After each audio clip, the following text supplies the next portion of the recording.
historias, por favor. Hay un tema que hoy tiene que ver con ese... ¿Cuántos se han enamorado alguna vez? Yo creo que todos podemos decir, yo pues me enamoré, una vez me enamoré de más, otra vez me enamoré de menos.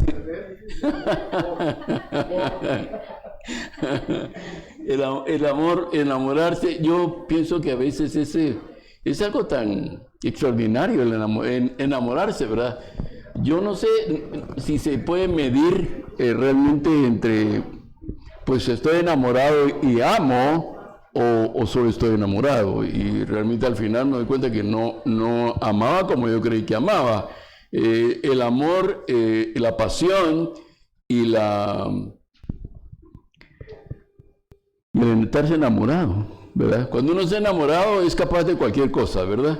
Es capaz de lo más sublime y es capaz de lo más ridículo también, ¿verdad? Y yo creo que los que hemos estado enamorados lo sabemos, ¿verdad? Podemos llegar a lo sublime y también podemos terminar realmente en situaciones vergonzosas o haciendo cosas que uno dice, ¿cómo hice eso, verdad? Pero estaba loco que sí, estaba definitivamente, que cuando está enamorado se pone uno un poquito raro, ¿verdad? Y hoy pues vamos a leer acerca de un hombre, un rey joven, en algún momento empezó a reinar joven. Si nosotros pensamos en un presidente pues, de 20 años o de 30 años, decimos, no, en Guatemala no, la Constitución en sí no lo va a permitir. Pero en Israel habían reyes que empezaron a reinar jóvenes, y este rey fue uno de ellos, Ezequías, ¿verdad? Así es que yo quiero que vean, hoy vamos a ver, desde hace mucho tiempo no hacía esto el Señor conmigo y con ustedes. Y vamos a leer 4 capítulos. No vamos a leer todos los capítulos, hoy vamos a concentrarnos en 4 capítulos, el capítulo 29, el capítulo 30, el capítulo 31, el capítulo 32 de Segunda de Crónicas. Así es que si alguno pensaba que iba a almorzar a las 2 de la tarde, ya puede ir haciendo nuevos planes. Amén, amén. Padre, hoy pedimos que la presencia misma de tu Espíritu, la visitación de tu Espíritu Santo sobre la vida de cada uno de los que estamos aquí reunidos y los que están en casa, Señor, traiga esa dulce fragancia de esos lirios de los valles, Señor, de esa rosa de Sarón que es Cristo mismo. Señor, que en tanto nosotros venimos con esa hambre y sed de tu palabra a sentarnos a este templo, Señor, a este lugar, para poder escudriñar juntos esta palabra maravillosa que nos trae vida, esta palabra maravillosa que nos conforta, esta palabra que es como esa espada de 2 filos que penetra hasta el tuétano de los huesos. Que así sea en este tiempo, Señor, en tanto estamos expuestos a tu palabra, que tu palabra penetre hasta el tuétano de nuestros huesos y que nos lleve a esa experiencia, Señor, de volver a ese primer amor contigo. Te damos gracias, Señor, estamos completamente en tus manos. En el nombre de Jesús. Amén. Amén. Muy bien, esto es la confianza de un rey, o sea, el poder regresar. Cuando hablamos de regresar al primer amor, es regresar nosotros al primer amor, porque Ezequías experimentó lo que para él fue el primer amor. Él fue hijo de un rey también, así es que Ezequías experimentó esto.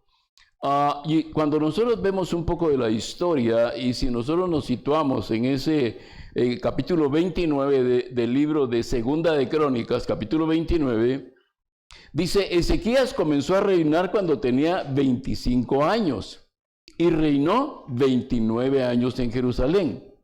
El nombre de su madre era Abía, hija de Zacarías. O sea, cuando ustedes vean que mencionan a la mamá, casi siempre va a hablar de un rey bueno. Oye, cuando menciona al papá o no menciona a ninguno de los dos, casi siempre va a hablar de un rey malo, que hizo las cosas malas. No es que el rey fuera malo en sí, sino que hizo las cosas malas. Amén. Así es que cuando él empieza a reinar, ya ustedes ven que empezó a reinar a los 25 años de edad, y cuando él empieza a reinar, el pueblo de Israel estaba totalmente destruido, ¿sí? tanto espiritual como materialmente. La causa, el rey Acaz. El rey Acaz, fue el padre de Ezequías.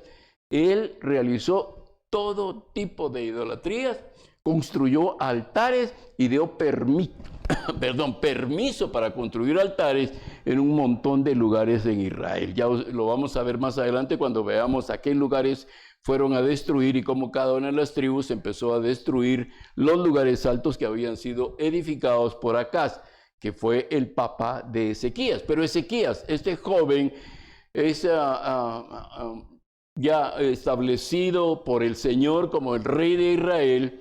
¿Y por qué hablo del primer amor? Porque vamos a ver en el corazón de Ezequías cómo él pudo haber continuado la costumbre de su papá. Y él pudo haber dejado las cosas como estaban y no mover nada. Fíjense que en algún momento en nuestro caminar como creyentes, nosotros llegamos a una familia, llegamos a una casa, o los jóvenes se casan, un joven se casa con una joven que no es cristiana o viceversa, y llegan a una casa que está así, en desorden, y va a tener que ver si establece el principio de la palabra del Señor, el principio y esos principios importantes, o deja las cosas como están. Ahora, Ezequías, en el primer año de su reinado, Ezequías hizo algo importante, y ustedes van a leerlo aquí conmigo. Dice la palabra en el verso 2 de ese capítulo 29, Ezequías, hizo lo recto ante los ojos del Señor, conforme a todas las cosas que había hecho su padre David. Amén. No Acaz. Claro, no es que David biológicamente ha sido su padre, pero en la línea de consanguinidad sí tenía una relación directa familiar con el rey David. Y miren lo que dice: en el mes primero del primer año de su reinado. Ezequías no se tardó mucho tiempo. Ezequías entró inmediatamente a resolver el problema. ¿Se recuerdan que Nehemías, cuando le llevaron noticias también que él estaba cautivo en Asiria, él era copero del rey, él también cuando recibió noticias, dice que también Nehemías empezó a sufrir por esto, pasó 3 meses sufriendo, pero miren lo que hace Ezequías, dice, en el mes primero de su reinado, ¿sí? Dice, abrió las puertas de la casa del Señor y las reparó. Amén. E hizo venir a los sacerdotes y a los levitas, los reunió en la plaza oriental y les dijo, óiganme, oh levitas, purifíquense ahora y purifiquen luego la casa del Señor, porque se tenían que purificar, porque o habían pasado adorando ídolos o simplemente no habían hecho nada, por lo tanto estaban inmundos, ¿sí? Ante lo que era el trabajo de levita o levítico, de entrar en la casa del Señor, de estar en la casa del Señor, ellos estaban inmundos para efecto de entrar al pórtico o a los atrios de la casa del Señor. Ahora, la palabra del Señor nos enseña ahí más adelante que dice, déjenme ver, porque nuestros padres han sido infieles y han hecho lo malo ante los ojos del Señor, nuestro Dios. Ellos lo han abandonado, han apartado sus rostros del tabernáculo del Señor y le han vuelto las espaldas. Incluso han cerrado las puertas del pórtico y han apagado las lámparas. Lo que se llama el pórtico es lo que es el atrio, lo que conocemos como el atrio del tabernáculo. La primera entrada que tenía, esa parte se le conoce como el pórtico. Oigan, entonces, ¿qué es lo que nosotros vemos aquí que hace Ezequías? Ahora viene él y empieza en el primer año de su reinado. Fíjense que no hizo calzadas, no hizo estanques, no se puso a hacer bulevares, no se puso a hacer pasos a desnivel, ni a hacer subterráneos, que al final uno no sabe dónde lo va a llevar el subterráneo, sino que él dice que lo primero que hizo fue buscar restaurar la casa del Señor, el templo del Señor, las puertas de la casa del Señor. Habían estado abandonadas, seguramente habían saqueado el lugar. Los levitas fieles y temerosos, porque no todos los levitas hicieron lo correcto, pero los fieles y temerosos escondieron o guardaron los elementos que formaban parte del tabernáculo. Ahora, ¿cuál es la casa del Señor? ¿Por qué hablo del primer amor? Porque para nosotros, cuando nosotros pensamos en el primer amor, no estamos pensando en la primera novia o el primer novio que tuvimos, porque a veces no necesariamente primero o la primera fueron los mejores para nosotros, pues, o nosotros fuimos los mejores para ellos. Pero no hablo del primer novio, la primera novia, sino el primer amor. Ese momento en el cual mi corazón se desborda por esa persona. Mi corazón está, como dice el Cantar de los Cantares, ustedes lo leen ahí, dice, mi corazón estaba enfermo de amor, ¿verdad? Esa es la parte de esta, de ese primer amor que la palabra del Señor nos dice. O sea, cuando nosotros hablamos de primer amor, vemos a Ezequías haciendo lo más importante, porque cuando hablamos de primer amor, nosotros hablamos de nuestra relación con Dios. Y como cristianos, en algún momento la Biblia no nos habla del primer amor en sí, como diciendo, vayan al primer amor, pero sí nos da una serie de figuras que hablan acerca del primer amor. Cuando usted se convirtió al Señor, pero se convirtió de veras, no cuando fue una vez y fue otra vez a la iglesia, no, cuando usted tuvo esa experiencia con el Señor, ¿qué sintió dentro de usted? ¿Cómo era usted con el Señor? ¿Qué era su prioridad? ¿Cuánto tiempo pasaba usted ahí con el Señor? ¿Cuánto tiempo oraba? ¿Cuánto tiempo leía la Biblia? ¿Cuántos días a la semana iba a la iglesia? ¿Cuántas veces lloró? Y lloraba constantemente. Hombre o mujer, lloraba constantemente. Lloraba en la mañana, lloraba en la noche, porque había algo dentro de usted que estaba transformando su vida. Esto es el primer amor. Cuando nosotros sentimos esa necesidad, amén, esa necesidad. Si usted tiene mucha sed, usted tiene necesidad. Si usted le dice, mire, quiere una taza de café caliente, aunque dicen que el café es algo, si tiene calor, tome café caliente y se le va a quitar, ¿verdad? Y si tiene frío, tómese un vaso de agua fría y se le va a quitar. Amén. Entonces, pero no es esto, es... ¿Qué quiero? Quiero en ese momento un poco de agua. Mi boca está seca, mi garganta está seca. Necesito humedecer mi boca con agua, ¿sí? Esa es mi necesidad.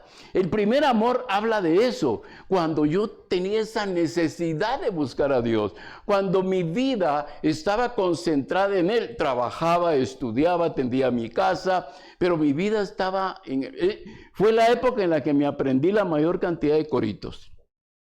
O de cantos, ¿verdad? Yo le pregunto a usted, cuando usted se enamoró del Señor por primera vez, ¿cuál es la alabanza que a usted lo tocó siempre? Casi todos los creyentes tenemos una alabanza que nos tocó en nuestro corazón. Amén. Y cuando recordamos ese momento de nuestro primer amor, recordamos esa alabanza, ¿verdad? Divino compañero del camino, tu presencia siento yo al caminar. Mira, esa es la mía. ¿Sí? Esa es la mía, ese fue mi encuentro con el Señor. Amén.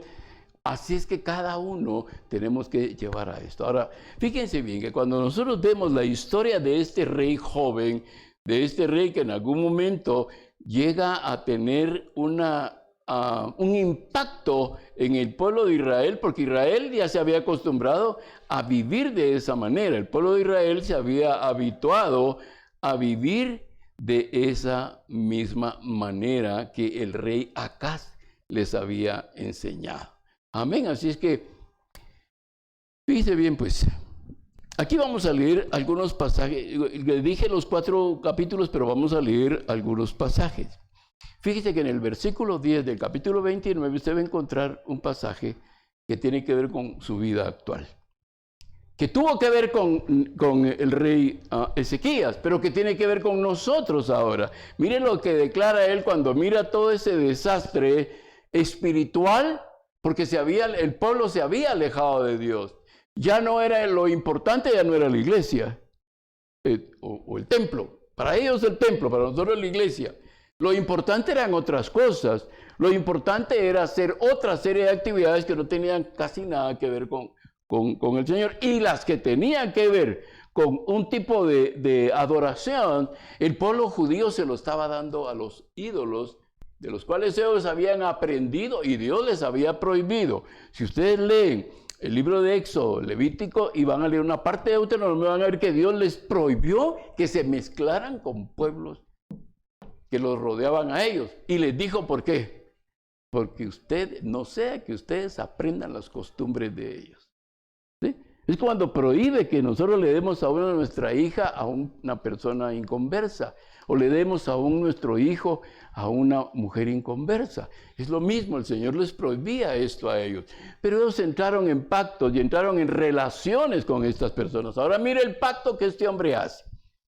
Oiga lo que el pacto que este hombre hace. En el verso 10 dice, después de ver ese desastre de idolatría, del templo abandonado, de los levitas tal vez deprimidos, desanimados, escondidos en algún lugar o viviendo, reposando en algún lugar. Miren lo que dice él en el verso 10. Ahora pues, yo, no los demás, yo. Amén. Digan conmigo, yo. ¿Qué tanto les gusta el yo a ustedes? ¿Qué tanto se gustan ustedes? ¿Verdad? Si digo yo, ¿cómo noto qué tanto yo me importo por el cuidado y la atención que me pongo a mí mismo y cómo los intereses de las cosas que hago están centradas en mí mismo? Entonces me doy cuenta que mi yo sí es importante para mí. Ahora dice él aquí, pues yo he decidido hacer un pacto con el Señor, Dios de Israel, para que aparte de nosotros el furor de su ira. ¿Cuántos en algún momento les enseñaron a hacer pactos con Dios? Miren, esta teología de la prosperidad le enseñó a los jóvenes generalmente les enseñaron a hacer pactos con Dios, pero les enseñaron a hacer pactos para que Dios les diera dinero, riquezas y bienestar. Haga un pacto con Dios, hombre. Traiga su carro, traiga su reloj, traiga sus anillos de oro, traiga todo lo que tenga. Y aquí usted va a hacer un pacto con Dios. Y usted va a ser rico, ¿verdad? Piense y hágase rico, decía uno de los escritores, ¿verdad? Ahora, fíjese que el pacto con Dios, pactar con Dios, no tiene que ver con riquezas y posesiones. Tiene que ver con arrepentimiento, porque la ira de Dios está sobre nosotros. Ese era el problema. Él hizo un pacto con Dios porque la ira de Dios estaba sobre el pueblo de Israel y los iba a destruir. Los estaba entregando a la cautividad. O sea, los pactos no es voy a hacer un pacto con Dios. Nosotros ya tenemos un pacto con Él, que es el pacto a través de la sangre de Jesucristo. Este es el nuevo pacto, dice, ¿verdad que sí? Amén. Dice, este es el nuevo pacto en la sangre de Jesucristo. Nosotros, dice el rey, yo he decidido. ¿Sí? Josué dijo algo parecido allá en Josué 24:15, ¿se recuerda? Yo y mi casa serviremos al Señor. Josué decidió servir al Señor. Ezequías decide decir, yo he decidido hacer un pacto con el Señor para que aparte de nosotros el furor de su ira.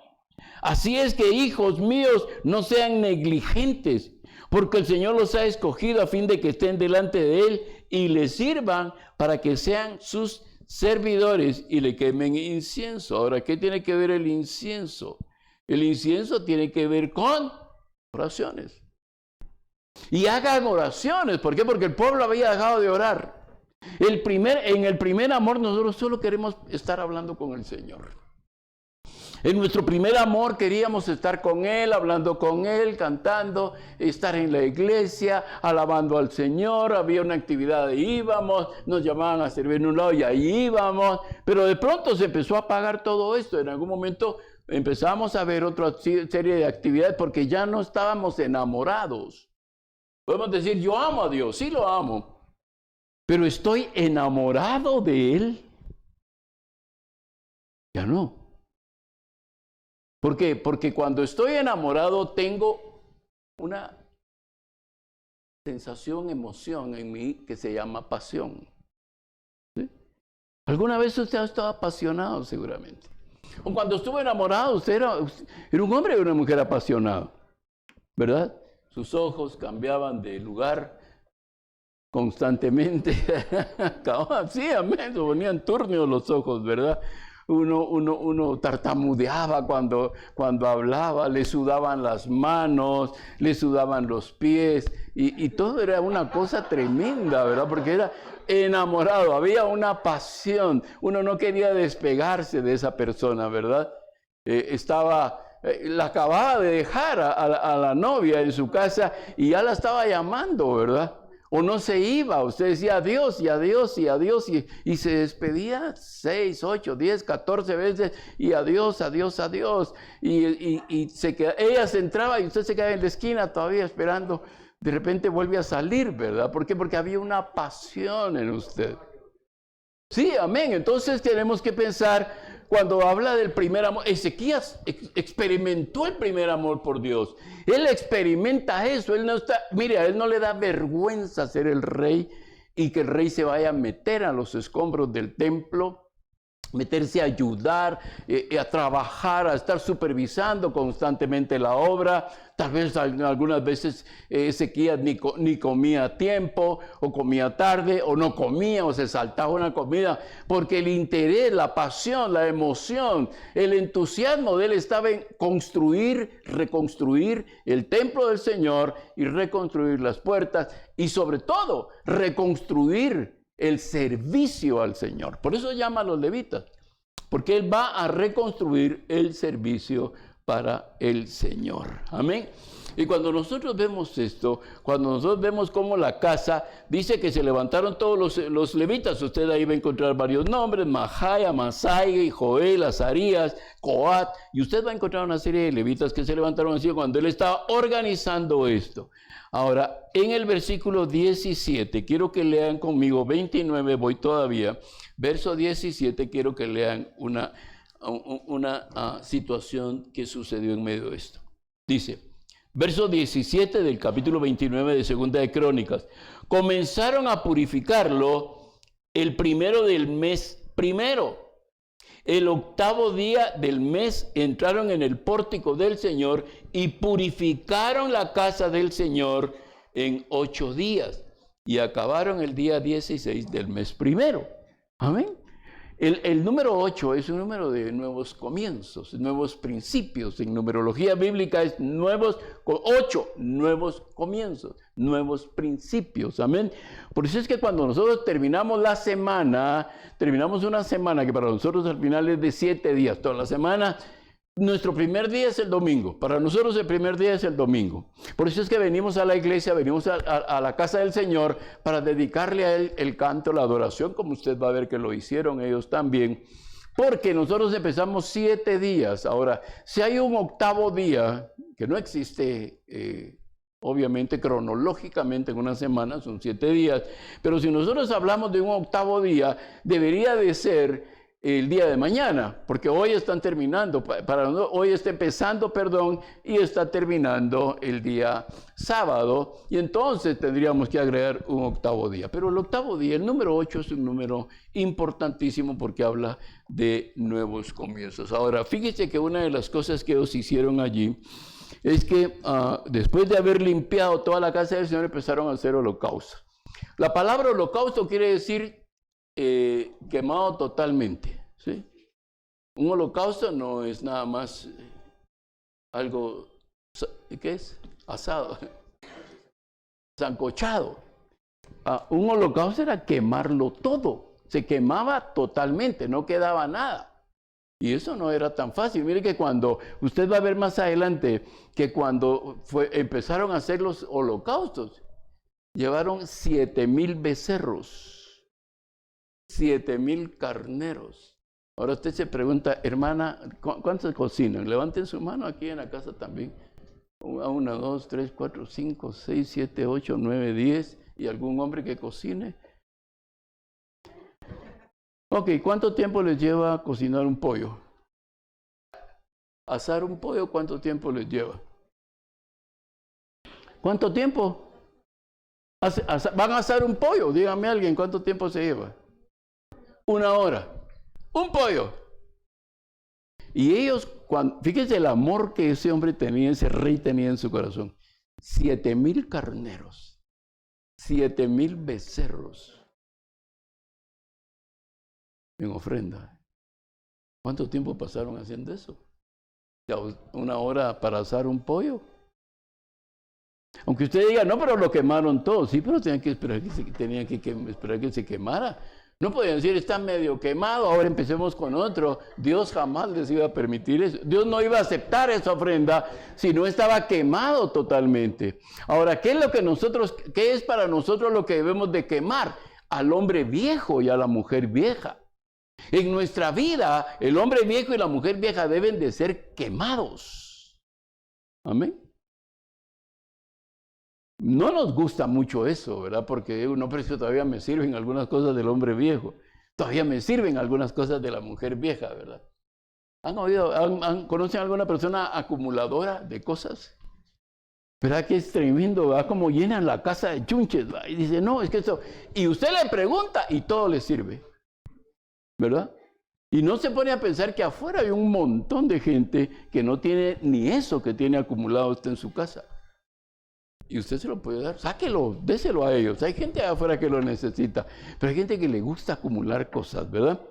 Bueno, pues miren, cuando Ezequías se reúne, dice que una vez que limpiaron toda la casa y santificaron toda la casa, hicieron expiación, ¿sí? Usted ha oído en la Biblia la palabra expiación y seguramente la mayoría sabe de qué se trata y algunos tal vez no. Voy a decirles en qué consiste la expiación, porque hizo expiación por los pecados del pueblo. Fíjense que cuando este hombre ve el daño que todos los padres, los abuelos y los bisabuelos hicieron al convertirse en una nación idólatra, él ahora tiene que hacer todos los sacrificios, esos sacrificios que hace era expiación por el pueblo. No estaba, aunque él estaba buscando agradar a Dios, pero él estaba haciendo una expiación por los pecados del pueblo. Ahora, usted dice, ¿cuánto tiempo se llevaron en quedarse a que se quemaran todos los sacrificios? Porque viene una de las cosas que, ¿sabe cuál era uno de los problemas? Dice que no habían suficientes levitas.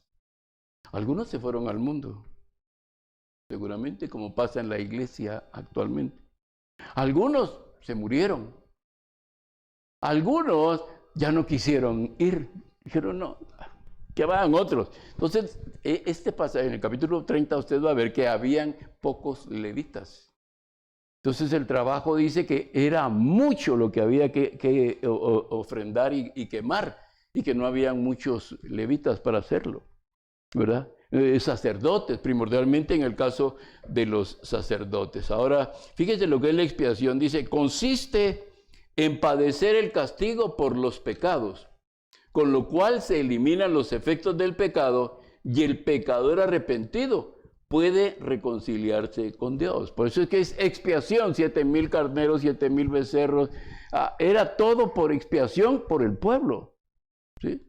Para que Dios no eliminara al pueblo, no los llevara cautivos a otro lugar.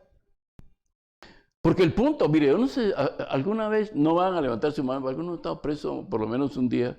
¿Sabe lo que significa? ¿Verdad? No preso de los ojos de su amada, sino que preso en la cárcel, oye. Pero eso debe ser horrible. Entonces, yo me recuerdo, yo me quedé una vez, yo no estuve preso, pero íbamos a predicar a Pavón. Y me recuerdo que en los 2 años estuve yendo a predicar ahí con unos hermanos, el pastor de la iglesia donde estaba y unos hermanos. Y me recuerdo que 2 veces hubieron motines.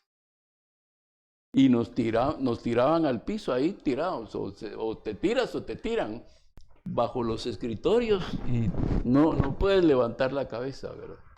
Porque no sabes quién va a pasar disparando, quién va a pasar acuchillándote ahí, ¿verdad? Y entonces, ahí nos quedamos. ¿Cuándo íbamos a salir? Saber. El temor era, ¿y si no salimos hoy? ¿Y si esto se vuelve una cosa más terrible? ¿Sí? Ahora, fíjese bien. Dios los había permitido que ellos llevaran a cautividades. Así como el mundo conquista en algún momento la mente del creyente y lo cautiva con las cosas del mundo. Cuando me atraen más las cosas del mundo, cuando me gustan más las cosas del mundo, cuando me seducen más las cosas del mundo y empiezo a dejar la casa del Señor, yo soy un cautivo del mundo. Y el mundo está bajo el maligno. O sea que el que maneja los lazos y las cuerdas del mundo es Satanás. Dios le dio ese derecho por el pecado del hombre. Amén.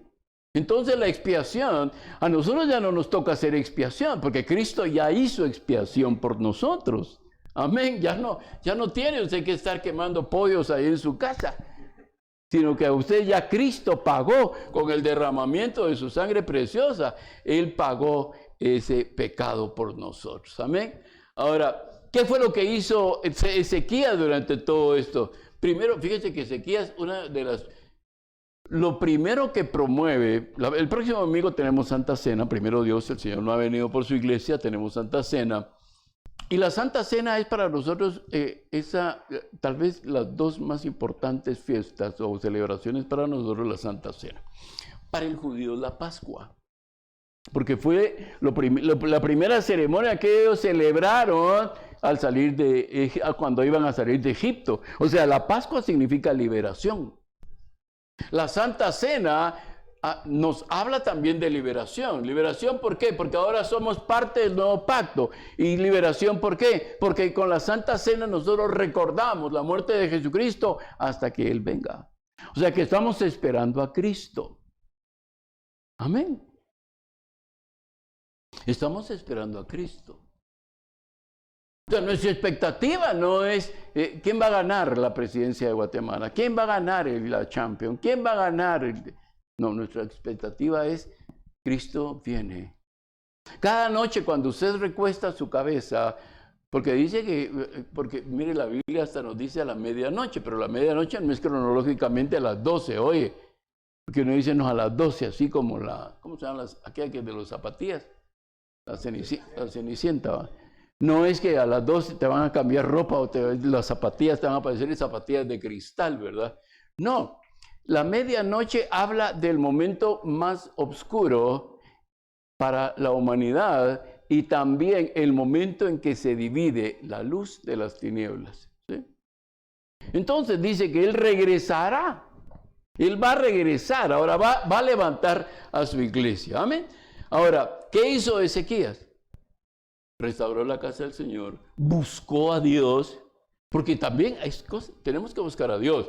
Ahora, ¿cómo buscó Ezequías a Dios? Dice que lo buscó de todo su corazón. Si yo le pregunto a usted, ¿a quién le pertenece su corazón realmente? Ese músculo que tiene ahí, ¿a quién le pertenece? ¿Hay alguna persona en su familia a quien usted diga, a esa persona le pertenece mi corazón? Cuando estábamos de enamorados, lo decíamos, ¿verdad? Ya esposos uno no lo dice, porque ahora el corazón está dividido entre los hijos también, ¿verdad? Entonces uno dice, bueno, cuando uno estaba de enamorado, decía, mi corazón te pertenece a ti, yo pienso en ti, tú vives en mi mente.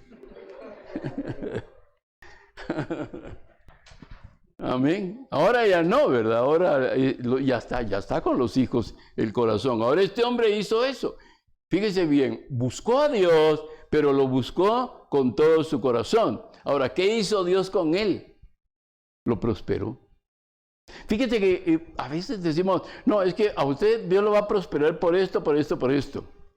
Lo primero que nos enseña la palabra en el primer amor es que a usted Dios lo va a prosperar cuando usted deje el pecado, porque el pecado lo separa de Dios, y si usted sigue practicando el pecado, usted lo que está desatando en el corazón de Dios es la ira de Dios sobre usted para el día de la ira.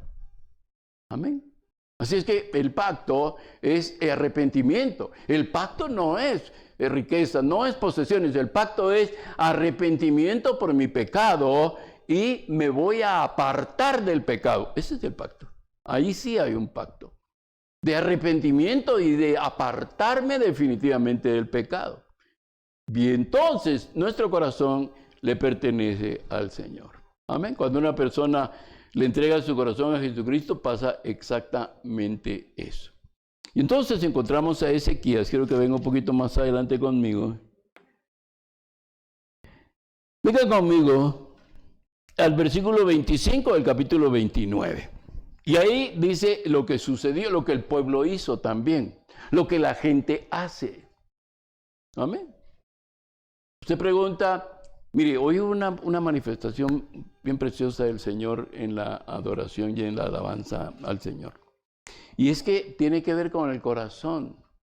Miren, esto no tiene que ver cómo vengo vestido a la iglesia, si vengo temprano, si vengo tarde, si vengo con alhajas o vengo sin alhajas. No, esto tiene que ver con la intención del corazón. El rey puso su corazón en esto. Ahora mire lo que sucede con el pueblo. En el verso 25 dice: también puso a los levitas en la casa del Señor con címbalos, liras y arpas, conforme al mandato de David de Gad, vidente del rey, y el profeta Natán, porque este fue el mandamiento del Señor por medio de sus profetas. Y en el 28 dice: toda la congregación adoraba mientras resonaba el canto y sonaban las trompetas, todo hasta acabarse los holocaustos. Ahora, ¿cuánto tiempo la gente pasó cantando? Miren que es hermoso, porque dice que había tal contrición en el corazón de la gente y habían llegado a tal pasión, a tal amor, que ellos, hasta que se consumieron todos los holocaustos, ellos seguían cantando al Señor. Antes era muy dado que uno cantara, ¿verdad? Ahora ya casi no. Yo no oigo, a menos que haya estos lugares donde van a cantar y a hacer su catarsis emocional, ¿verdad? Y van a cantar así como cantaba la Lupita D'Alessio o la Shakira, ¿verdad? Dándole a los hombres pero duro, ¿verdad? Entonces a veces el karaoke.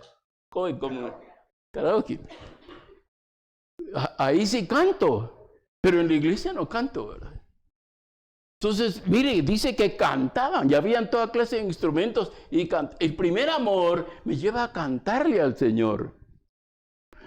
En mi casa yo canto al Señor, yo levanto mis manos al Señor, yo alabo al Señor, porque estoy en ese amor, en esa relación con el Señor, porque al final Él es eterno.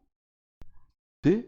Y Él va a determinar, a través de mi decisión, ha determinado mi destino, que es estar con Él. Amén. Ahora, mire lo que dice ahí. Dice que cantaban. Mientras resonaba, dice, toda la congregación adoraba. Todos. O sea, que cantarle al Señor no debería darnos vergüenza. No importa si tenemos buena voz o no tenemos buena voz. Amén. Pero cuando le cantamos al Señor, nosotros estamos expresándole a Él nuestro amor a Él. Amén. Usted se da cuenta que la mayoría de las canciones tienen que ver con eso, con el amor. Algunos distorsionados, otras veces vengativos, son raros los que son así de verdad, un amor que enamora, ¿verdad? Como decimos. Ahora, miremos qué fue lo que hicieron ellos. Fíjese bien, hay un pasaje en el capítulo 30 que quiero que vea qué es lo que le ha pasado a usted y a mí y a muchos cristianos. Dice que cuando los vieron hacer todo eso y restauraron y estaban trabajando, limpiaron la casa del Señor, llamaron a los levitas y se empezó a organizar todos los servicios en la iglesia. Dice en ese verso 10 que los mensajeros pasaron de ciudad en ciudad por la tierra de Efraín y de Manasés hasta Zabulón, los que llevaban el mensaje que iban a celebrar la Pascua, que el domingo hay servicio, que el domingo nos reunimos para adorar y glorificar el nombre del Señor, que el domingo a las 11 de la mañana tenemos nuestro servicio, que el próximo domingo tenemos Santa Cena, el primer domingo del mes tenemos Santa Cena, y iban anunciando que había esta actividad. Y mire lo que pasa, dice, pero se reían de ellos y los ridiculizaban. ¿Qué vas a ir a hacer a la iglesia? ¿Qué van a ir a hacer? No pasa nada, no van a hacer nada. ¿Qué van a ir a hacer al templo? ¿Verdad? Panderetas, aleluyas, ahí van únicamente a hacer el ridículo a la iglesia, ahí a levantar las manos, a palmear, a hacer el ridículo. Mejor anda al estadio, ¿verdad? Dice que se reían de ellos y los ridiculizaban. Amén. Ahora, fíjese que cuando entra en este proceso de santificación, porque hay una santificación, no se trata solo de, bueno, ya estuve en el mundo un rato, no había iglesia, estuvo cerrada la iglesia en la pandemia. Mire que a nosotros nos pasó más o menos, a la iglesia le pasó más o menos lo mismo que le pasó a Israel, solo que a nosotros nos pasó con la pandemia. Mucha gente se desacostumbró de ir a la iglesia. Mucha gente pensó que ya no era necesario y algunos otros levantaron sus propios ídolos. ¿Sí? Hasta dentro de su propia casa o afuera de su casa. O empezaron a salir lo que yo llamo la gratificación espiritual, que se convierte en una gratificación emocional. Yo me merezco esto. Es que tantos meses encerrados, me merezco esto. El problema es que no lo hacen otro tiempo que no sea el domingo, que es el día de la iglesia. Entonces escojo el domingo para hacerlo. Miren pues, es que miren, cuando nosotros tenemos ese problema, tenemos que buscar qué es lo que Dios espera realmente de nosotros. Amén. Ahora, fíjese bien, vean en el capítulo 31, por favor, y en el versículo 1. Dice, cuando se acabó todo esto, ¿qué se acabó? ¿Qué fue a qué se refiere cuando dice se acabó todo esto? A todos las ofrendas, los holocaustos, los cánticos, todo el tiempo que dedicaron a la adoración a Dios. Dice, cuando se acabó todo esto, todos los de Israel que habían estado presentes fueron por las ciudades de Judá, rompieron las piedras rituales. O sea, ¿sabe usted que en algún momento hay personas que convierten piedras en rituales? ¿Ha visto todas esas costumbres, esas filosofías asiáticas o hindús, de poner cierto tipo de piedras en la casa o de poner en cierto ángulo con la luz las cosas, ¿verdad? Feng Shui se llama, ¿verdad? Amén. ¿Qué hacen? ¿Qué están haciendo? ¿Qué creen que están haciendo? O sea, a Dios no están adorando con eso, ¿oye? Sino lo que están haciendo es buscando activar la energía positiva sobre usted, ¿verdad? Entonces, miren que Dios dice que tenían piedras rituales. Piedras rituales. O sea, ya habían convertido piedras en su Dios. Ahora, piense en usted por un momento. Y mire, dice que cortaron hasta los árboles, eran rituales, ¿verdad? ¿Ha visto a personas que van y se abrazan a los árboles, ¿verdad? ¿Ah? Sí, los borrachos, sí. ¿Ha visto a esas personas, verdad? Que les gusta y dicen, esta es una forma de atraer la energía de la naturaleza sobre mí, ¿verdad? Entonces se abrazan a los árboles, ¿verdad? Y ahí se quedan abrazados un tiempo a los árboles. Eso es esto, son los árboles rituales. O aquellas herraduras que ponen en las entradas de las puertas, ¿verdad? Dice la herradura ahí. No sé, yo hasta aquí no entiendo por qué es una herradura, porque la herradura es el caballo, pues entonces no entiendo por qué ponen una herradura. O el manojo de ajos, ¿verdad usted? Son cosas rituales. Y era lo que el pueblo hacía. Ahora, ¿cuáles son los ritos que la iglesia tiene actualmente? Si usted se da cuenta, va a encontrar que los creyentes también, cuando hemos dejado a Dios y cuando el primer amor ha pasado en nosotros, empezamos a adquirir una serie de ritos, ¿verdad? Uno de ellos es dejar la Biblia abierta en el Salmo 91 en la mesa ¿verdad? Y usted entra y Salmo 91, ese es un rito. Eso ya no es una búsqueda del Señor. Eso ya se volvió un talismán, ¿verdad? Hasta los cristianos, hasta dicen, toco madera, dicen los cristianos, ¿no? Ya vio cómo es que todavía en los árboles, todavía nos apoyamos en los árboles, yo toco madera, ¿verdad? Son ritos. Ahora, ¿qué ritos hemos adquirido nosotros? ¿Verdad? No levantarnos con el pie izquierdo, ¿verdad? O no pasar bajo una escalera. O no, o ven, miramos un gato negro y nos vamos por otro lado. Una serie de ritos en algún momento que nosotros hemos aprendido. El pueblo de Israel los aprendió y este rey tuvo que corregirlos respecto a eso, y por eso, para eso, tuvo que reorganizar a los sacerdotes. Porque habiendo una cabeza espiritual, una cobertura espiritual, entonces el pueblo podía ser atraído otra vez a la adoración al Señor. No puede haber estos grupos que en algún momento dicen, no, yo no tengo pastor, yo no tengo iglesia. Nosotros nos reunimos un grupito de mujeres o un grupito de hombres y nos reunimos allí sin cobertura. Es esto, ¿verdad? Mire que el rey, lo primero que hizo después de haber restaurado la casa fue organizar a los sacerdotes y a los levitas para que hubiera una cabeza y una cobertura espiritual. Porque si no, nos vamos con cualquiera. Perdonen, hermanos, pero entonces, casi somos como ramera, ¿no? Nos vamos con cualquiera, pues. Cualquiera que hable bonito, cualquiera que se arregle bien, cualquiera que nos ofrezca el cielo y la tierra, la luna y las estrellas, y ahí nos vamos a escucharlas. Mire, a mí me da tristeza cuando veo cristianos que yo conocí hace años y que iban bien. Me da tristeza verlos ahora. Y no solo se perdieron ellos, han perdido lo que tenían, perdieron las posesiones que tenían. Porque empezaron a irse a escuchar y a decir, no necesitamos iglesia, ¿verdad? Nosotros tenemos, ¿sabe dónde tenía su grupo, una de estos grupos? En una funeraria. Usted puede decir, no están santificando la funeraria, no. Como dicen los abogados, a las pruebas me remito. Vea lo que sucedió. Amén. Y eso era lo que pasaba aquí. O sea, vaya a sacar las piedras.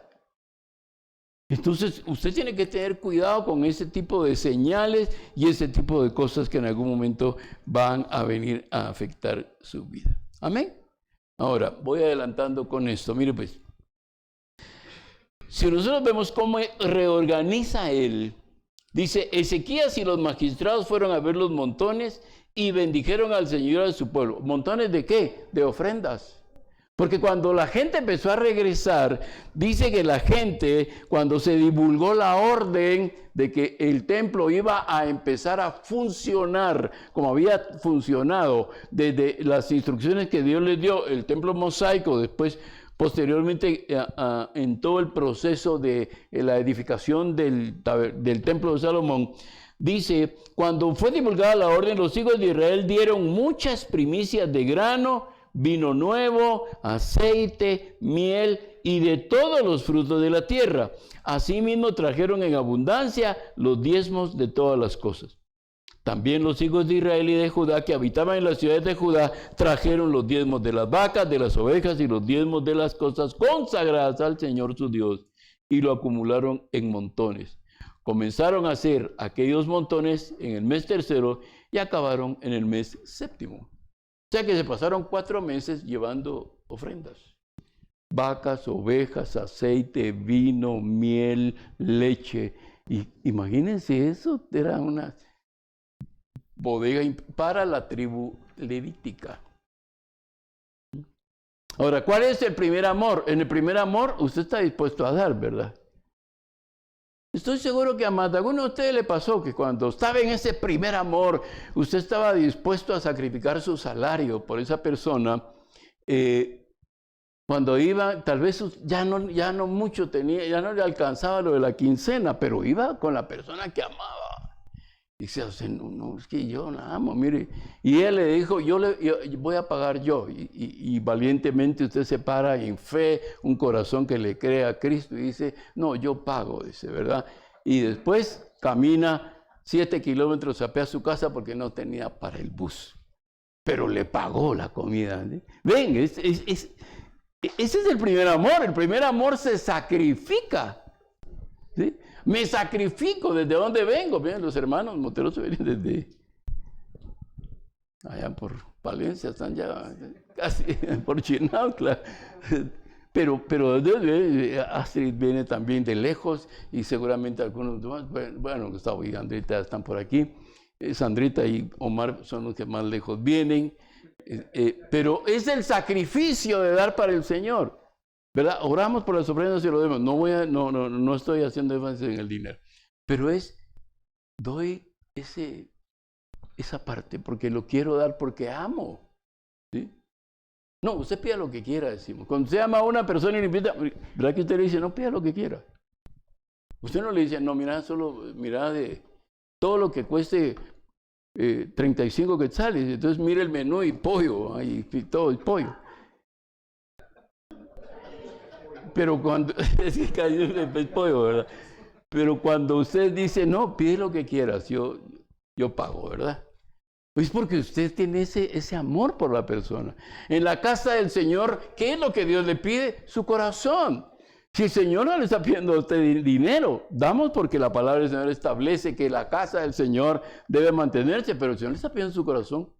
Ahora, ¿qué es lo más? Mire, piense por un momento. ¿Qué es lo más importante para usted de su cuerpo? ¿Qué es lo más importante? Para algunas son las uñas acrílicas, ¿verdad? Pero es el corazón. Es el corazón, Dios es mi corazón. Es que ahí mana la vida del corazón. Y es lo que el Señor pide, nuestro corazón.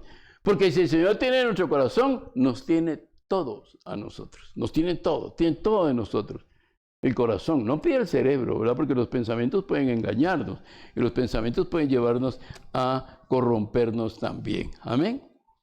Ahora, en el verso 20 del capítulo 31, dice, de esta manera hizo Ezequías en todo Judá. Vayan ahí a ese capítulo 31 y el verso 20.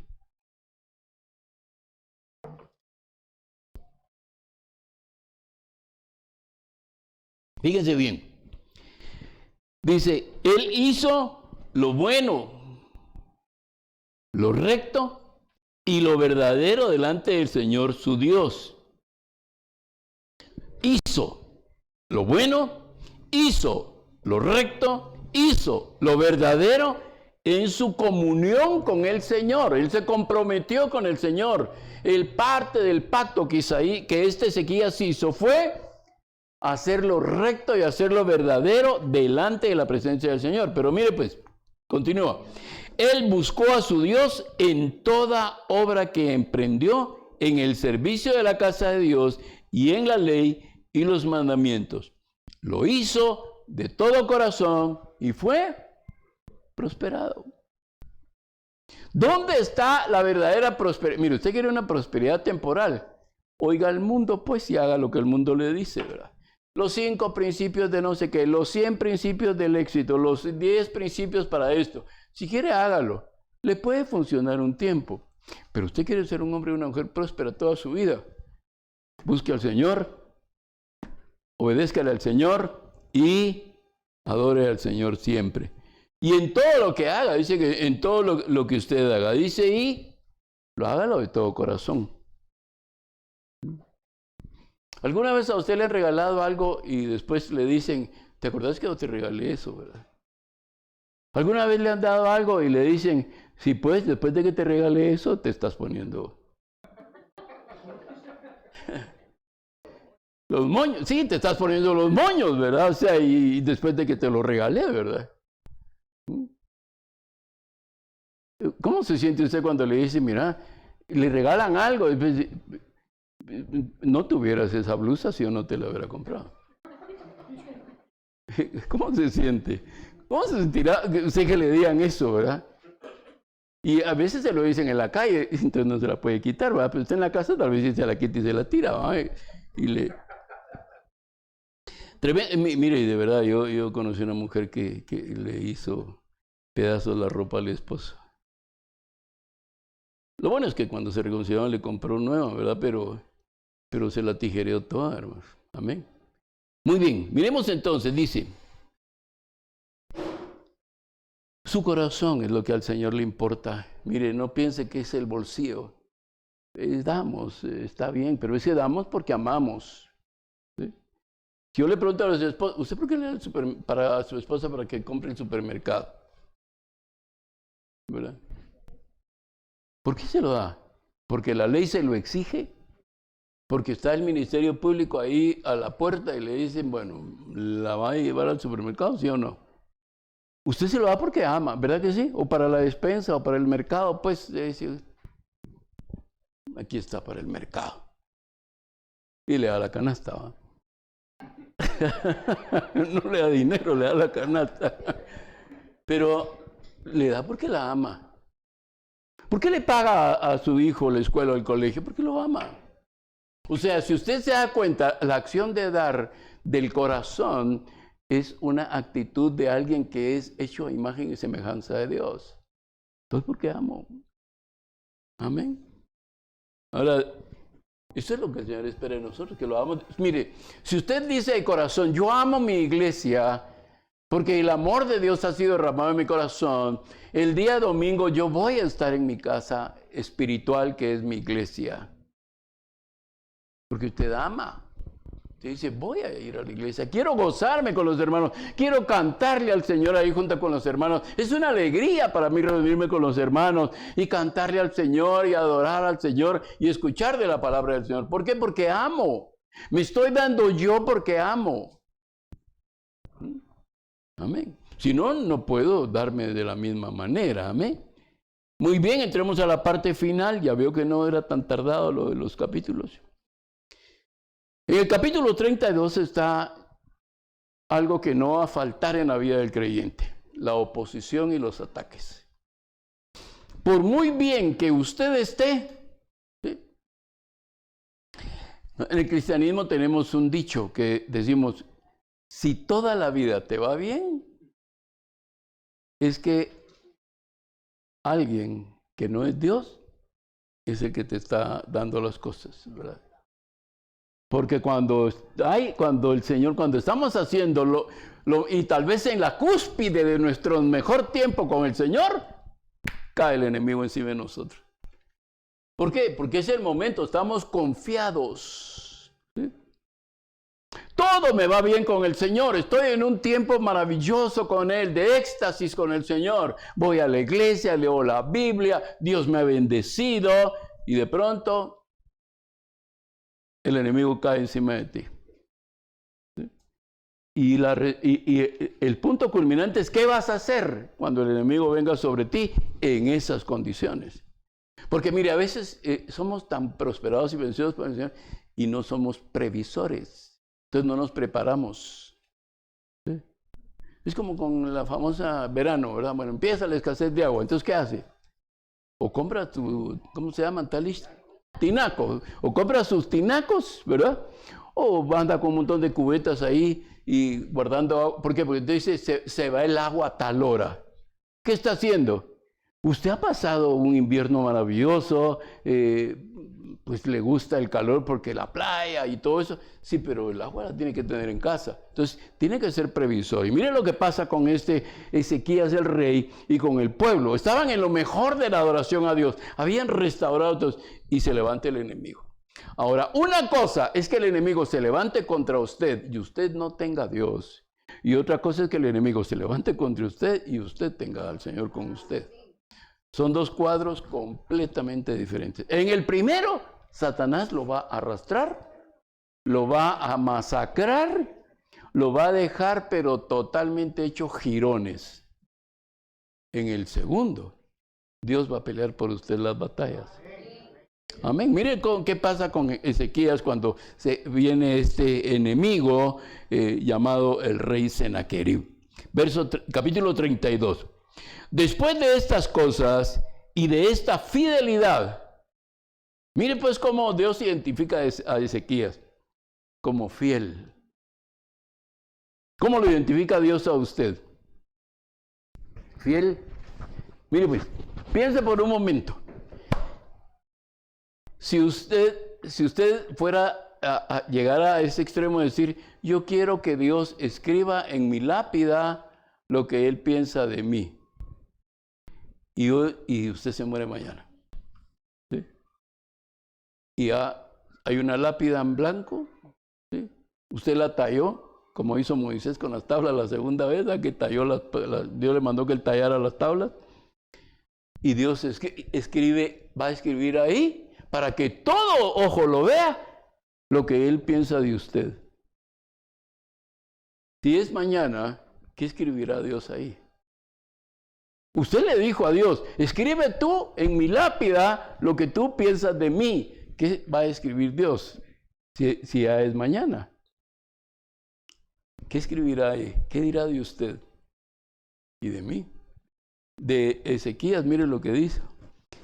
Después de estas cosas y de esta fidelidad, vino Sennacherib, rey de Asiria, e invadió Judá. O sea que Judá sí la conquistó. A Israel no lo había logrado conquistar. Recuerden que estaban divididas las tribus, ¿verdad?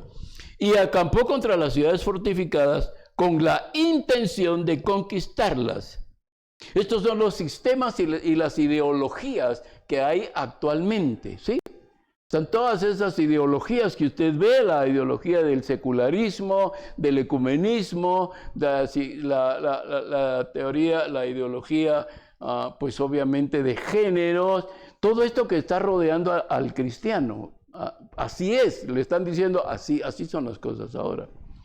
Y dice allí, y al ver que había venido Sennacherib y que su propósito era combatir contra Jerusalén, Jerusalén estaba en la parte de Israel. Muy bien. Dice, tomó consejo con sus generales y sus valientes para cegar los manantiales de aguas que estaban fuera de la ciudad. O sea, mire, no se trata solo de fe. No, yo tengo fe en Dios y no va a pasar nada. Yo tengo fe en Dios. Ezequías tenía fe en Dios, pero él sabía pelear batallas también. El creyente debe de aprender a pelear batallas espirituales. No podemos decir, no, Dios está con nosotros, no va a pasar nada. ¿Verdad? Usted está casi como decimos, sana, colita rana, ¿va? O sea, no va a pasar nada, no va a pasar nada, no va a pasar nada. Dios está con nosotros. No, hay momentos en los cuales Dios quiere que tú tomes medidas, que tú inteligentemente digas, no, ¿cómo debo de pelear esta batalla? Hay una forma, para cada batalla que se nos presenta, hay una forma de pelearla. Y mire lo que este hombre dice que lo primero que hizo fue tapar los pozos, para que el enemigo no tuviera agua para beber. Y eso sí es tremendo, hermano. Usted puede hacer un ayuno de comida, pero el agua no la puede dejar de tomar, ¿no? ¿Verdad que no? Decir, se han muerto personas así. Ahí sale, lea y va a ver que hicieron ayunos de 40 días y se murió. Porque no comieron ni bebieron agua. Entonces, este rey Ezequías sabe eso. El agua es vital. ¿Qué es vital para? El agua es vital. Entonces, ¿qué hago? Cierro los pozos. Y no hizo solo eso. Fíjese bien, pues. Cerrar los pozos, usted le está cortando cualquier posibilidad de que aguante mucho el enemigo con usted, contra usted. Pero hizo algo más este rey. Mire pues, dice ahí, entonces se reunió mucha gente y cegaron, verso 4, y cegaron todos los manantiales y el arroyo que corría a través del territorio, diciendo, ¿por qué han de hallar tanta agua los reyes de Asiria cuando vengan? Amén. La manifestación del Espíritu Santo en la iglesia no podemos dárselo a cualquiera. ¿Sí? Usted no puede orar por una persona para que reciba los dones del Espíritu Santo si la persona no ha nacido de nuevo. Amén. No podemos hacer eso. Esos pozos son nuestros, son del creyente. De ahí bebemos nosotros. Por eso es que debe asegurarse que en su familia, sus hijos, su esposa, sus hijos reciban el Espíritu Santo en el nuevo nacimiento para que ellos también tengan esto. Porque mire lo que hacen después. Dice, Ezequías se animó y reconstruyó toda la muralla que tenía brechas, o sea que tenían hoyos. Y sobre ella levantó torres de vigilancia y edificó por fuera otra muralla. ¿Qué es lo que tenemos que hacer? La oración, amados hermanos. Orar. Cuando usted se encuentre ante un ataque del enemigo, ore. Redoble su tiempo de oración. No es solo, no, pero si oro cuando como, oro 3 veces al día como Daniel, solo que lo hago cuando como. No, redoble su tiempo. Estamos bajo un ataque espiritual. Oremos, hermanos, apóyennos. Dice que, fíjense bien, no solo los muros, ¿sí? Hizo torres, eso es su casa, usted y su casa, oren, tomen fuerza, redoblen esfuerzos, tomen más tiempo para orar. Pero mire, dice que construyó afuera una muralla. ¿Qué es esa muralla? Sus hermanos en la fe que oran por usted. O sea que usted se afirma más si usted también pide oración. Esto no es aquello de que, no, con que Dios me oiga, no importa si los hermanos oran por mí. No, usted necesita ayuda de afuera también, ¿verdad? Como decía un hermano, a mí me ha pasado, y estoy seguro que a los que ministran les pasa, cuando dice, hermano, ore por mí, hombre. ¿Y por qué? Ok, claro, con mucho gusto. ¿Y por qué debo orar? No, hermano, el Señor sabe. Entonces, ¿para qué quiere que ore por usted? Pues, si el Señor ya sabe, no me pida oración a mí. ¿Sí? Entonces es esto. Redoble la oración. Hable con hermanos probados en la fe, que usted sabe que van a orar por usted. Es lo que el rey hizo. No solo construyó torres de vigilancia, no solo reforzó los muros, sino que dice que también hizo otra muralla afuera. Seguramente tenía trampas la muralla, pues no solo construyó la muralla. Debe haber, Ezequías debe haberle puesto trampas, ¿verdad? Cocodrilos o qué sé yo por ahí, para que los que cayeran ahí, pues, experimentaran ese problema. Mire, pues, pero hizo otras cosas.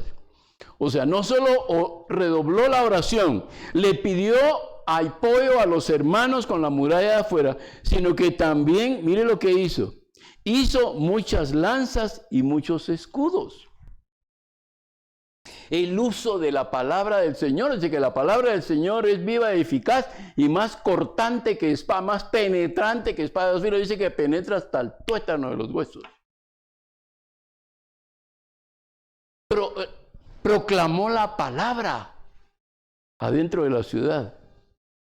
Usted debe conocer suficientes pasajes de la Biblia para proclamarlos cuando esté en una guerra espiritual. Declare la palabra de Dios. Mire, él dice, hizo muchas lanzas y dice, ¿ves? Y muchos escudos. ¿Cuál es el escudo? La fe. ¿Sí? Hizo muchos escudos. O sea, ministraron a la gente. Ya habían sacerdotes, ya habían levitas. Ministraron a la gente para que la fe de la gente no decayera. Esos son los escudos. Levanta el escudo de la fe para apagar los dardos del fuego del maligno. Y la palabra, hermano, declare la palabra, confiese la palabra, enséñele a sus hijos a proclamar la palabra. Hable con sus hijos. Ahora, ¿cómo aprenden ellos? Lean juntos la Biblia, hombre. Mire, no hay ejercicio más hermoso que leer la Biblia todos los días. Ya les dije, lean 3 capítulos diarios y van a leer la Biblia en un año. 3 capítulos diarios y van a leer la Biblia en un año. Numéricamente van a terminar de leer la Biblia en un año. Si no se detienen ni un día. Y usted va a aprender tantas cosas de eso. Y sus hijos van a aprender. Y lo van a sorprender a usted porque ellos van a saber la palabra. Las lanzas, la palabra. Dice, Señor, tu palabra dice. Yo me pongo de acuerdo, Señor, a tu palabra. No empiece a decir, yo decreto en el nombre. No, no haga eso porque usted no sabe decretar, no puede decretar y Dios no le está dando autorización que usted decrete. Pero, Señor, yo me pongo de acuerdo a tu palabra dice, Señor, que ninguna arma forjada contra mí prosperará, Señor. Hoy, Señor, condenamos en tu nombre, bajo la unción del Espíritu Santo, condenamos toda lengua que se levante contra nosotros en juicio y va a caer a nuestros pies. Amén. Usted está declarando la palabra que Dios dijo. O sea que usted no está peleando solo su batalla. Dios está con usted. Mire pues, dice, verso 7, y le habló al corazón del pueblo, diciéndole, esfuércense y sean valientes, no teman ni desmayen ante el rey de Asiria, ni ante toda la multitud que viene con él, porque más poderoso es el que está con nosotros que el que está con él. Mire, hermano, eso es lo que usted debe declarar en su casa. Cuando sus hijos le digan, papá, mamá, fíjate que no me va muy bien en los estudios, siento que yo no soy inteligente, que yo no soy para estudiar, tal vez Dios me levantó para otra cosa, pero no para estudiar.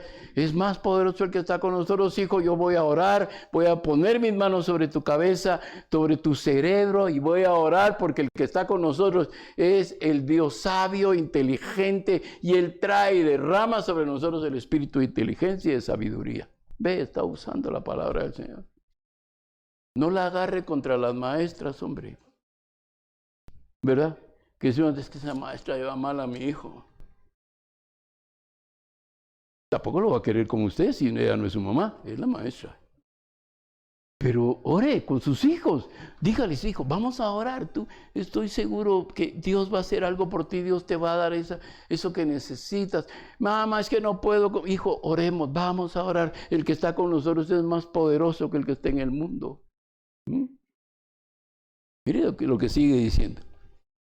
Dice, con él está un brazo de carne, pero con nosotros está el Señor nuestro Dios para ayudarnos y para llevar a cabo nuestras batallas. Y el pueblo tuvo confianza en las palabras de Ezequías. Con nosotros está, con ellos está, son brazos de carne.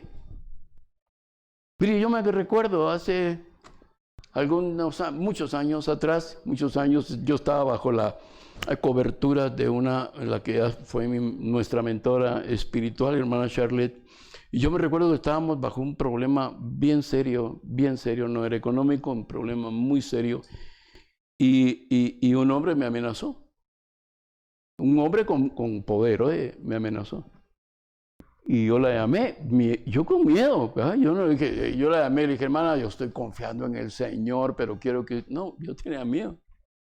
Y la llamé, hermana Charlie, fíjese qué tal cosa. Me dijo, Maco, así, es solo un hombre, no le tengas miedo, solo es un hombre.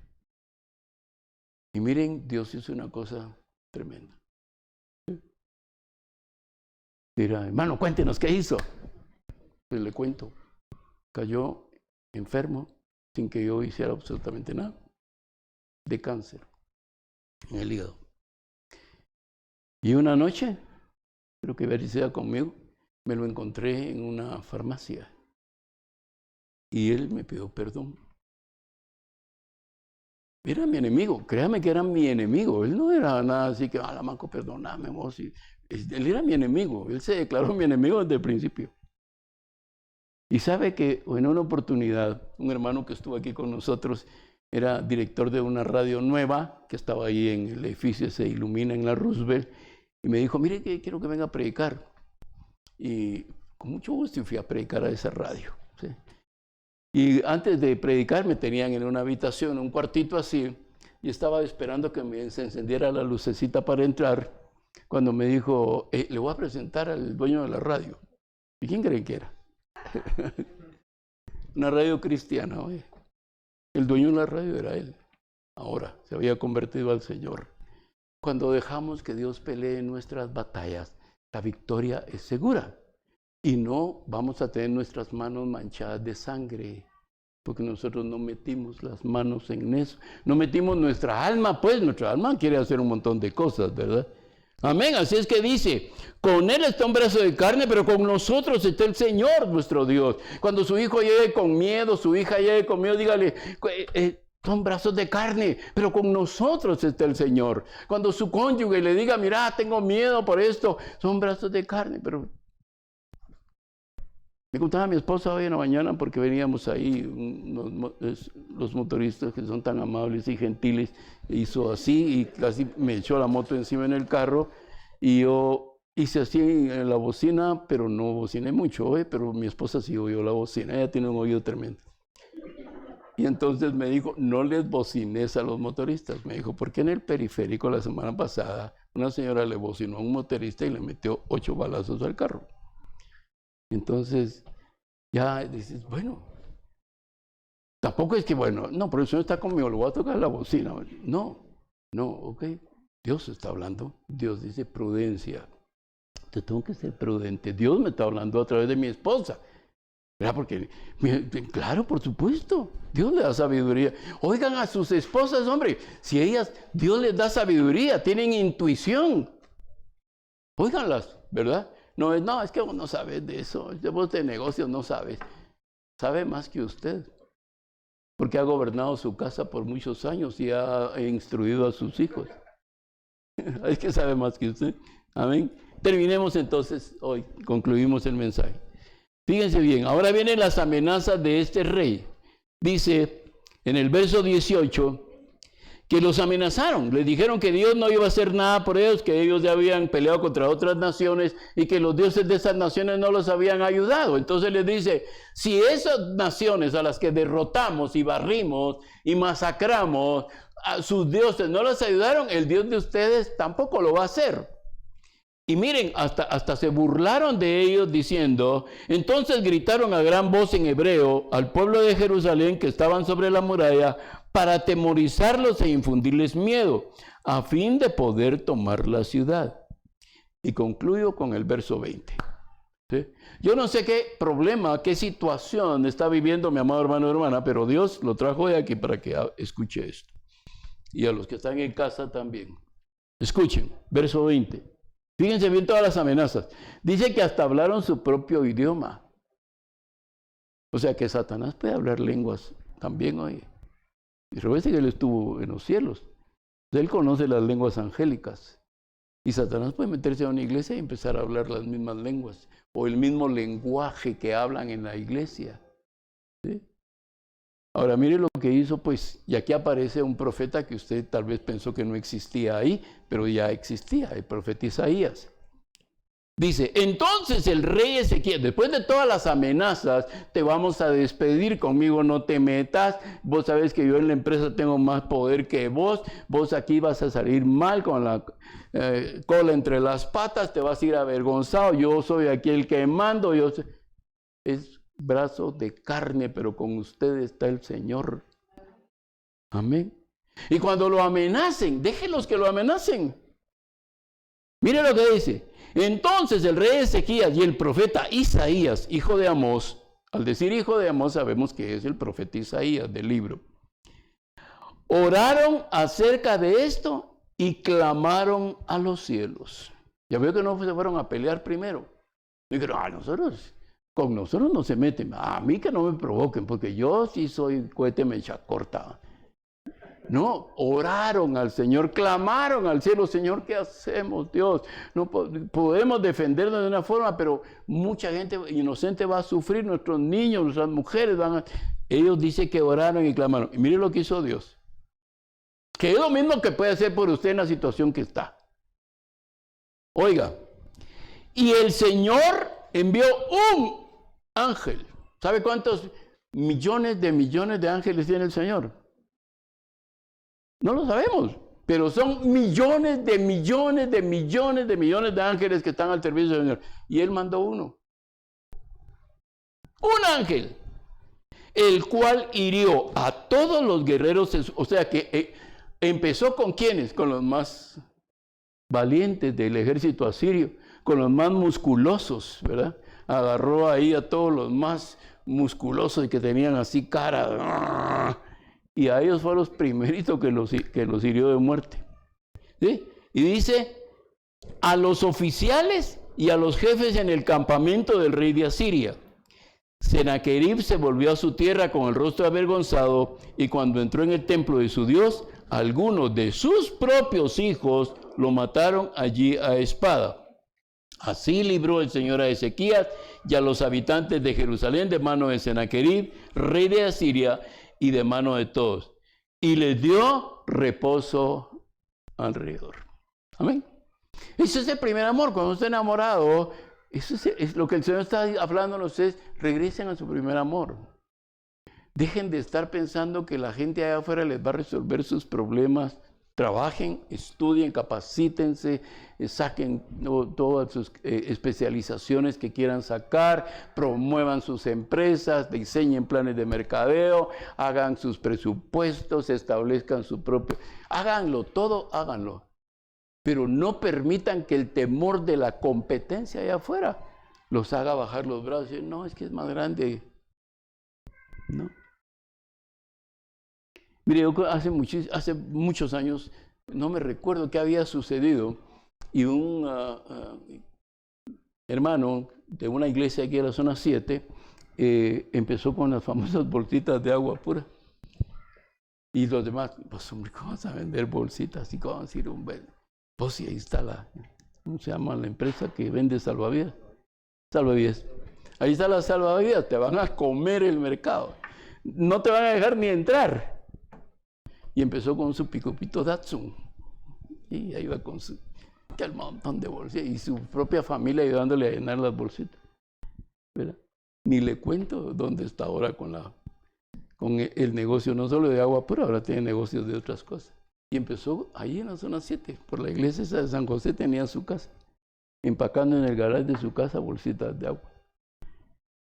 Cuando tu corazón está con el Señor,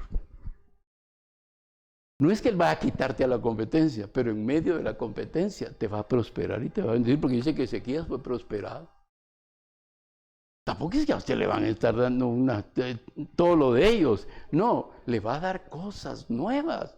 Le va a abrir puertas nuevas. Usted va a tener recursos. Usted va a vivir prosperado. Y usted va a poder decirle a otros, yo confío en mi Dios. Yo adoro a mi Dios. Yo voy a la casa del Señor. Porque no es solo decir yo tengo fe. No, voy a la iglesia, leo la Biblia, comparto y doy a quien le tengo que dar. Pero Dios pelea nuestras batallas, hermanos. Amén.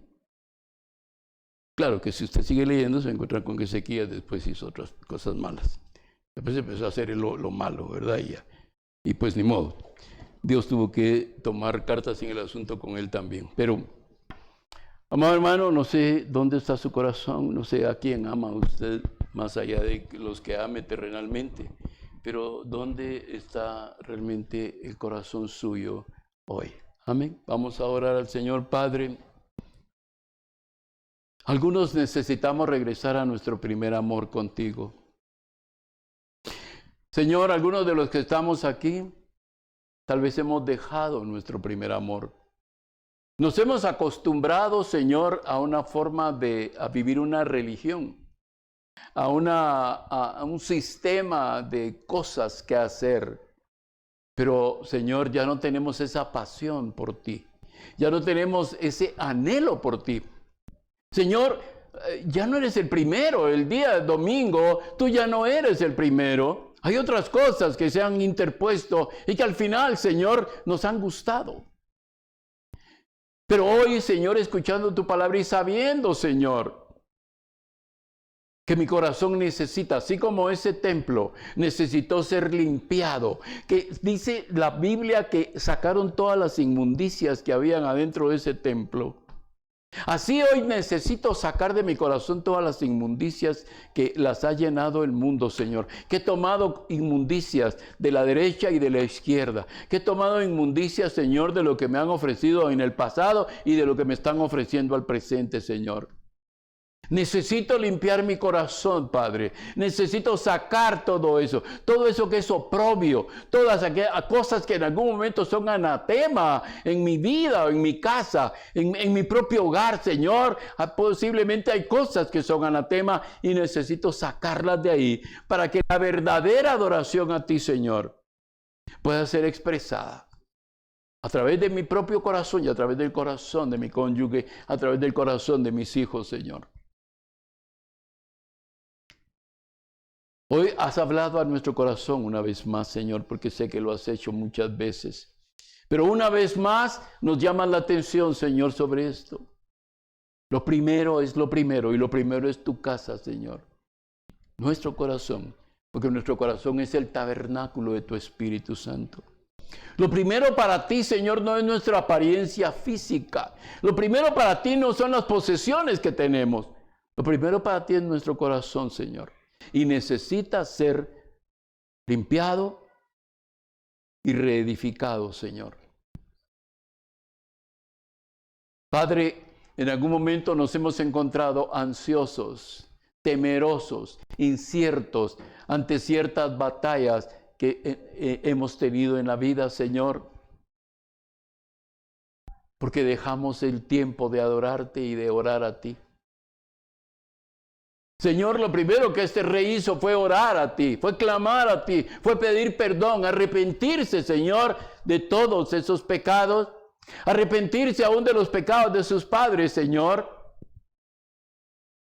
Pero, Señor, hoy nos has mostrado que el grave peligro en nuestra vida es caer en idolatría, Señor. El corazón del ser humano tiene una facilidad para caer en idolatría. Hoy te pedimos perdón, Señor, porque en algún momento nuestro corazón, nuestra mente, nuestras emociones y a veces hasta nuestros recursos se han ido detrás de la idolatría, Señor. Perdónanos. Señor, en este tiempo necesitamos una limpieza en nuestro corazón. Para que nuevamente, Señor, el amor tuyo se derrame en nuestro corazón y entremos, Señor, volvamos a ese primer amor contigo, Señor. No el primer amor del pasado, sino la experiencia afectiva, la experiencia emocional, la experiencia espiritual de estar en tu presencia, de querer cantarte a ti, Señor, de querer adorarte a ti, de querer declarar a voz en cuello que Jesucristo reina. Que Jesucristo es el Señor de señores, que Jesucristo es el Rey de mi vida y que mi casa... Señor, tantas veces que repetimos lo que Josué le dijo a su casa, Señor, pero hoy queremos, Señor, empezar a vivir esa experiencia. Yo y mi casa serviremos al Señor. Padre, que cada uno de los que estamos aquí, Señor, y ahí mientras todos están con sus ojos cerrados, por favor, nadie levantando su cabeza. Si estás aquí hoy y necesitas, dejaste tu caminar con el Señor, te mezclaste con el mundo, pero estás aquí en esta hora y necesitas reconciliarte con el Señor. Necesitas hacer una entrega genuina y verdadera de tu corazón al Señor. Mientras todos están con su cabeza inclinada y sus ojos cerrados, puedes levantar tu mano ahí donde estás.